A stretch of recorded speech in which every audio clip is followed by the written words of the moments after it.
salaamaaleykum wa rahmatulah. وهب يا رزاق يا مكين افتح بي واسقني يا انا عليك اسال عجلا من السماء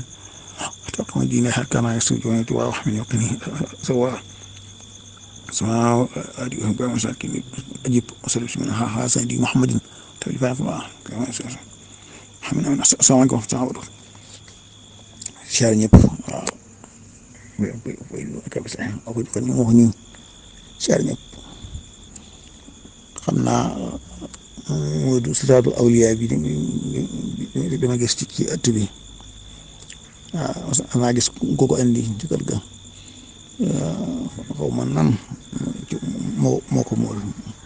ma woo ko téléphone laaj ko mu ne ma daal ak kilifa ko fa indi woon doon ko photocopie mooy mu jël ko mool ko waaye Siraatu Awliyaa ji boo ko xoolee daa ñu wut ak mbindum sëñ bi dara daa ñu wut ak arabi sëñ bi. xam naa mat naa ba xel lool waaw kooku mool moom kenn ko fa doon photocopie rek moom xamut lu mu doon ak ku ko bind mu ne sëñ bi ko bind xam naa loolu kon mat naa ba xel loolu la xam naa waaw soog sama